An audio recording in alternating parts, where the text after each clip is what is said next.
pandangan saya secara pribadi dalam mengikuti atau menuntaskan tugas CGP pada modul 1.4, yaitu diseminasi budaya positif. Budaya positif, konsep pendidikan menurut Ki Hajar Dewantara melibatkan pengakuan akan pentingnya budaya dan lingkungan positif di sekolah yang menempatkan murid sebagai fokus utama. Dalam konsep Ki Hajar Dewantara, pendidikan bukan hanya tentang transfer pengetahuan, tetapi juga mencakup pembentukan karakter dan pengembangan potensi setiap murid. Oleh karena itu, menciptakan budaya dan lingkungan yang mendukung, inklusif, memberdayakan di sekolah menjadi kunci untuk mewujudkan visi pendidikan yang diinginkan.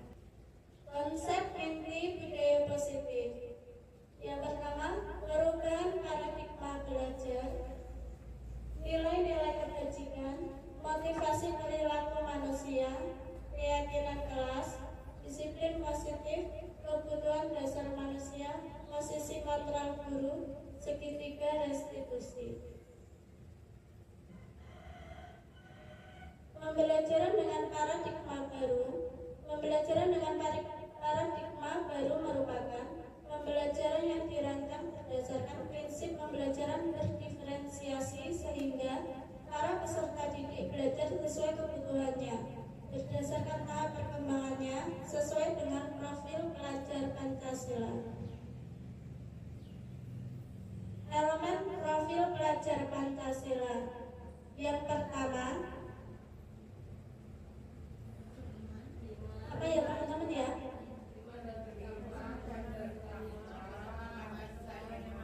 Beriman dan bertakwa kepada Tuhan Yang Maha Esa, berakhlak mulia, terus berbudi. Selanjutnya, miskonsepsi tentang teori kontrol. Di sini ada ilusi mengontrol murid, ilusi bahwa semua penguatan itu positif dan bermanfaat, ilusi bahwa kritik dan membuat rasa bersalah mampu menguatkan karakter, ilusi bahwa orang dewasa berhak memaksa. Dari miskonsepsi tentang teori kontrol ini, apakah sudah betul sesuai dengan pendidikan atau budaya positif? Sudah belum deh. Seperti ilusi bahwa orang dewasa berhak memaksa, itu akan sudah betul deh. Selama ini kita di sekolah itu misalnya kita adalah orang dewasa yang menuntut anak-anak untuk melakukan tugas yang kita sampaikan. Secara tidak sadar kita itu mungkin sudah memaksa anak untuk mengikuti kegiatan sesuai arahan kita, padahal belum tentu itu yang diinginkan oleh anak. Mengubah paradigma stimulus respon ke teori kontrol.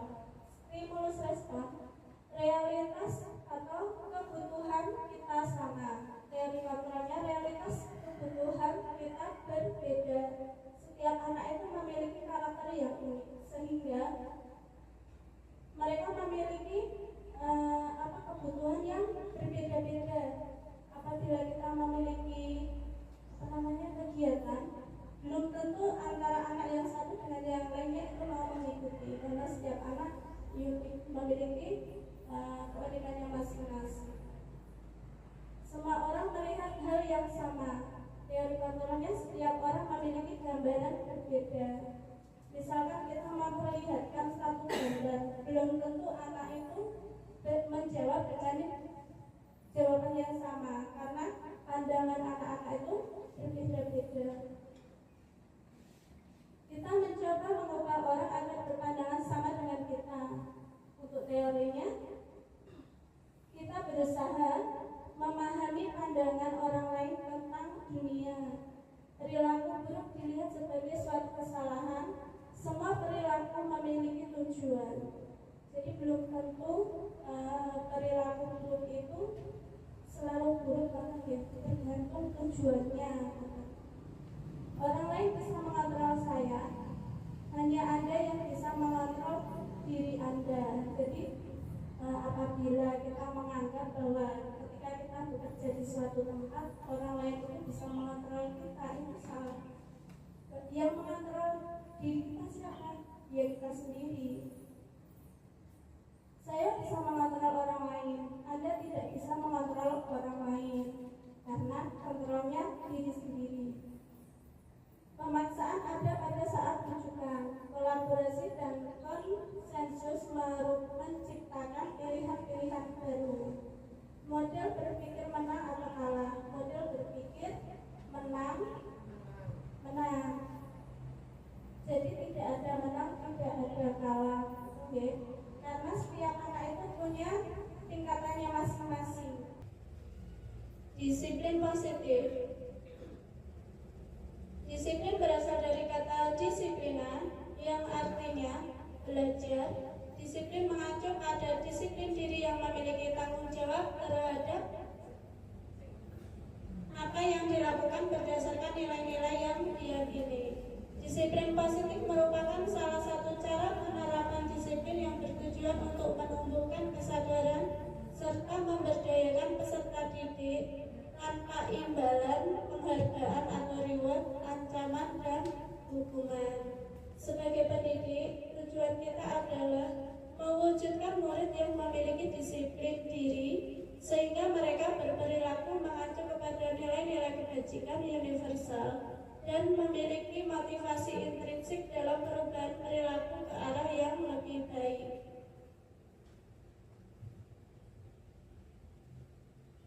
Nilai-nilai kebajikan universal, nilai-nilai yang disepakati bersama, lepas dari suku bangsa, agama, bahasa, maupun latar belakang. Nah, nilai-nilai kebajikan ini seperti tadi yang kita sebut sebagai keyakinan kelas, di mana nilai-nilai kebajikan tersebut itu tidak melibatkan apa agamamu, apa suku bangsamu, apa bahasamu, apakah Jawa, Indonesia, atau Inggris, atau Spanyol, tidak seperti itu. Jadi nilai-nilai yang disepakati bersama terlepas dari apapun sukunya, suku bangsanya, apapun agamanya, apapun bahasanya, maupun latar belakangnya, apakah dia anak orang kaya, apakah dia anak pejabat, apakah anak guru, atau anaknya Bu Suci. Nah, seperti itu ya. Terima kasih. Relax. Kita ice breaking dulu ya. Are you ready? Go.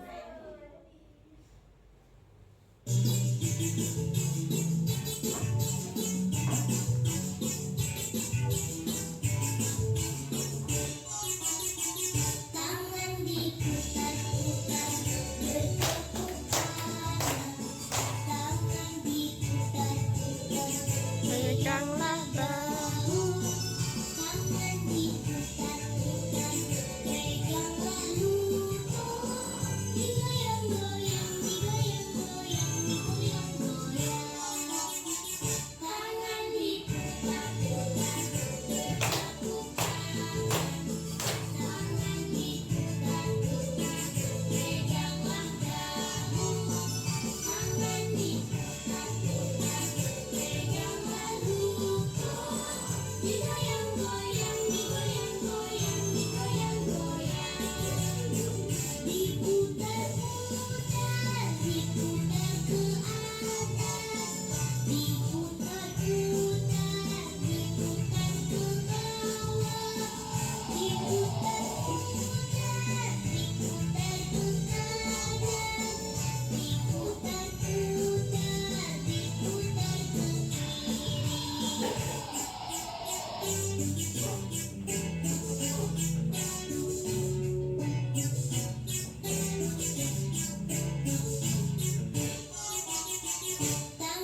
belajar Pancasila, beriman dan bertakwa pada Tuhan Yang Maha Esa, dan berakhlak mulia, berkebinekaan global, gotong royong, mandiri, kreatif, dan bernalar kritis.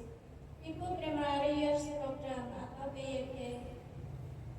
Toleransi, rasa hormat, integritas, mandiri, menghargai, antusias, empati, keingintahuan, kreativitas, kerjasama, percaya diri, dan komitmen.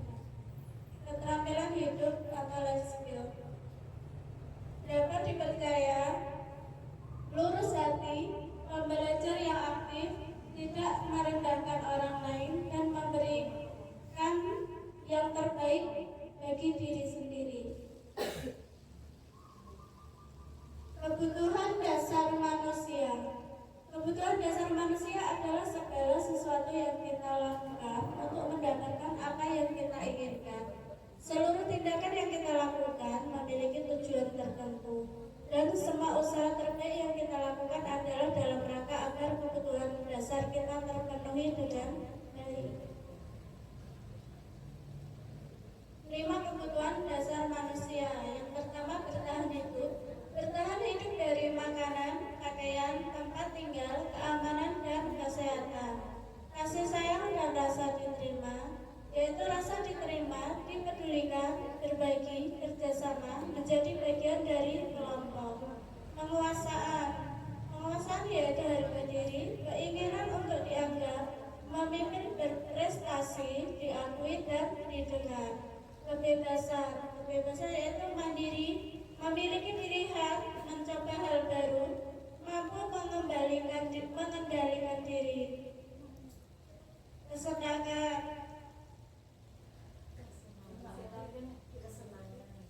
Kesenangan yaitu bermain, humoris, antusiasme, tertawa. Motivasi perilaku manusia ada 2, yaitu motivasi ekstrinsik dan motivasi intrinsik. Motivasi ekstrinsik yaitu untuk menghindari ketidaknyamanan atau hukuman, untuk mendapat imbalan atau penghargaan dari orang lain. Sedangkan motivasi intrinsik untuk menjadi orang yang mereka inginkan dan menghargai diri sendiri dengan nilai-nilai yang mereka percaya. Hukuman, konsekuensi, restitusi. Hukuman adalah tidak terencana atau tiba-tiba. Murid tidak tahu apa yang akan terjadi atau tidak dilibatkan, bersifat satu arah, berupa hukuman fisik atau psikis. Konsekuensi yaitu terencana atau disepakati sesuai peraturan. Murid tetap dibuat tidak nyaman. Sikap guru selalu memonitor murid. Restitusi yaitu proses menciptakan kondisi bagi murid untuk memperbaiki kesalahan. Proses kolaboratif yang mengajarkan murid untuk mencari solusi sendiri. 5 posisi kontrol guru. Yang pertama sebagai penghukum, yang kedua pembuat merasa bersalah, yang ketiga sebagai teman, yang keempat sebagai pemantau, yang kelima sebagai manajer. Contoh penerapan 5 posisi kontrol guru. Di sini ada sebuah kasus di mana siswa tidak memakai atribut lengkap saat upacara bendera. Ketika saya berposisi sebagai seorang penghukum, yang akan saya lakukan adalah menyuruh anak tersebut untuk hormat pada tiang bendera selama 1 jam. Ini ketika saya posisinya sebagai penghukum. Ketika saya posisinya sebagai pembuat merasa bersalah, saya akan mengatakan kepada anak tersebut, berkali-kali ibu atau bapak harus memberitahu kamu selalu saja mengecewakan ibu. Nah itu ketika saya posisinya sebagai pembuat merasa bersalah. Sebagai teman, ayo dong ikuti aturan sekolah, tolong bantu ibu sekali ini saja. Ya sudah, tidak apa-apa, kali ini ibu maafkan, tapi lain kali jangan berbuat seperti ini lagi ya. Itu ketika kita sebagai teman. Sebagai pemantau, kamu sudah melanggar peraturan sekolah, kamu tahu konsekuensinya. Setelah upacara kamu di atributnya koperasi dan jangan diulangi.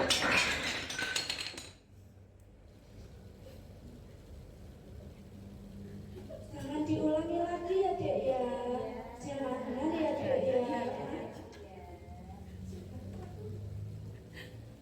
Yang kelima, ketika saya sebagai manajer, apakah kamu tahu kesalahanmu?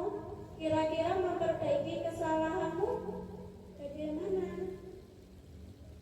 Nah ini ketika saya sebagai manajer. Baikku, besok saya akan memakai atribut lengkap. Saya tidak akan lupa lagi membakar kopi. Nah ketika kita sebagai manajer, kita mengajarkan anak kita tentang keyakinan kelas. Mengapa keyakinan kelas? Mengapa bukan aturan? Pembentukan keyakinan kelas bersifat abstrak berupa pernyataan universal dibuat dalam pernyataan positif. Sedikit saja agar mudah diingat, sesuai dengan kondisi kelas dan sekolah agar lebih mudah diterapkan. Semua warga sekolah atau kelas dilibatkan saat membuat keyakinan kelas. Jadi keyakinan kelasnya itu bersifat abstrak berupa pernyataan universal dibuat dalam pernyataan positif atau menggunakan kata-kata positif. Misalkan, jangan buang sampah sembarangan. Kata-kata positifnya bagaimana? Buanglah sampah pada tempatnya, bukan pada temannya loh ya. Pada tempatnya, buanglah sampah pada tempat sampah.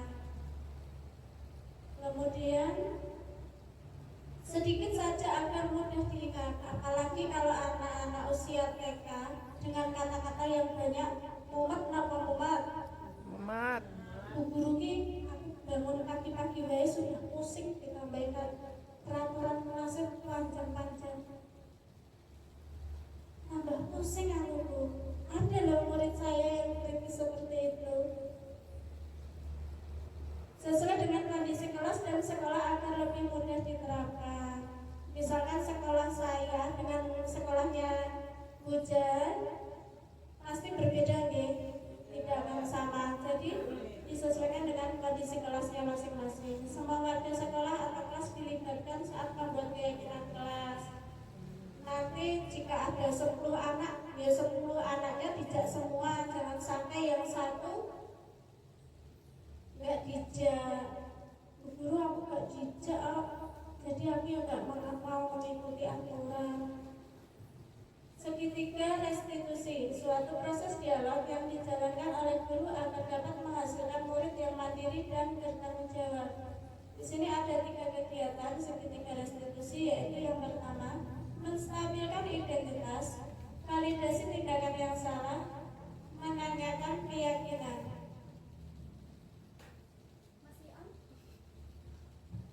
Menstabilkan identitas berdasarkan prinsip membuat kesalahan adalah bagian dari proses pembelajaran. Menggeser identitas gagal menjadi identitas sukses. Berbuat salah itu wajar, tidak ada manusia yang sempurna. Ibu juga pernah melakukan itu, kamu berhak merasa begitu.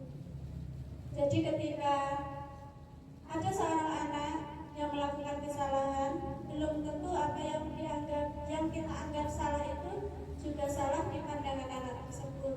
Sehingga kita perlu melakukan menstabilkan identitas. Validasi tindakan yang salah berdasarkan prinsip setiap perilaku berupaya memenuhi suatu kebutuhan tertentu. Guru akan bergeser dari pemikiran stimulus respon menjadi proaktif, mengenali dan mengakui kebutuhan murid akan memperbaiki hubungan dengan murid. Kamu pasti punya alasan mengapa melakukan hal itu, padahal kamu bisa melakukan yang lebih buruk daripada ini ya. Kamu melakukannya karena mempertahankan sesuatu yang penting bagimu. Sehingga setiap anak itu memiliki pandangannya masing-masing. Ketika kita bisa memvalidasi tindakan yang salah tersebut, maka anak akan merasa lebih baik. Kemudian anak akan merasa, oh iya ternyata apa yang saya lakukan itu tidak benar, seperti itu. Anak tidak akan menjadi dendam, tapi anak bisa tahu mana yang baik dan mana yang salah. Menanyakan keyakinan. Berdasarkan prinsip teori kontrol bahwa pada dasarnya kita termotivasi secara intrinsik. Murid akan diberi pertanyaan-pertanyaan bermakna untuk memunculkan motivasi secara intrinsik, mampu mengaitkan keyakinannya dengan tindakan yang salah. Apa keyakinan kelas kita? Nilai-nilai apa yang telah disepakati bersama? Seperti apa gambaran kelas ideal menurut kamu? Kamu ingin menjadi orang yang seperti apa sih? Nah, jadi ketika ada anak yang melakukan kesalahan, kita membuat keyakinan. Apakah anak sudah mengetahui keyakinan kelas yang sudah dibuat? Kemudian nilai apa yang telah disepakati bersama? Seperti apa gambaran kelas ideal menurut kamu? Apakah keyakinannya selama ini yang sudah kita sepakati itu kurang baik menurut kamu? Terus kamu ingin menjadi yang seperti apa? Itu menanyakan keyakinan. Contoh keyakinan kelas yang perlu diterapkan di sekolah. Yang pertama, selalu datang tepat waktu, selalu menjaga kebersihan kelas, duduk dengan sopan di kelas, hormati guru, saling menghargai dan menyayangi, sopan santun. Bu Suci, kami mau bertanya tentang keyakinan kelas. Apakah dalam menjelaskan tentang kita itu membuat keyakinan kelas itu boleh diawali dengan ini sebenarnya peraturan atau apa yang akan kita kerjakan?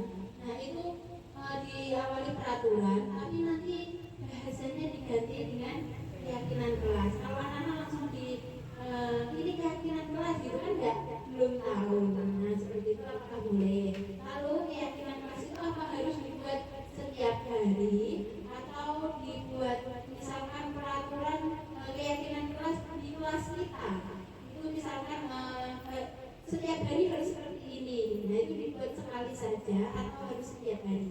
Terima kasih. Terima kasih Bu Denis. Ini mengenai keyakinan kelas. Apakah kata-kata keyakinan kelas itu kata-kata peraturan boleh dijadikan keyakinan kelas?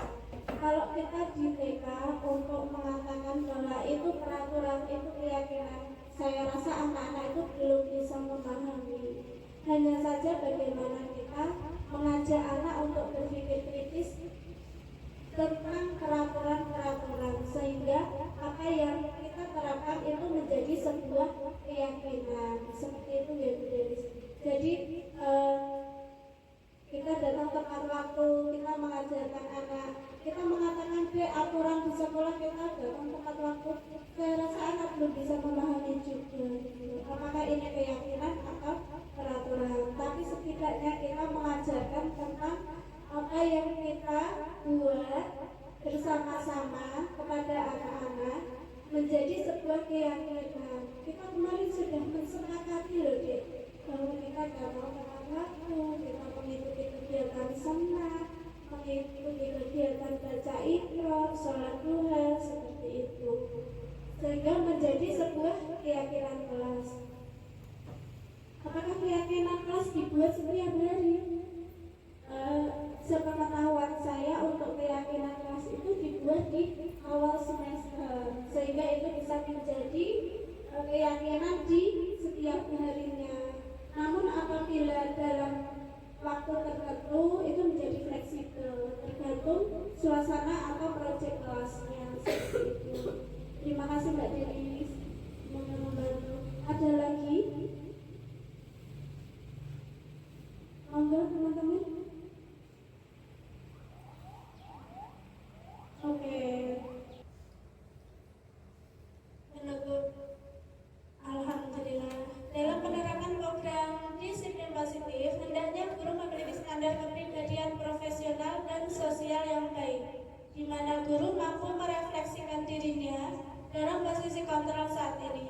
Bagaimana perjalanan dirinya sebagai among atau manajer yang menuntun murid-murid menjadi insan yang mandiri, merdeka, dan bertanggung jawab. Demikian tadi teman-teman.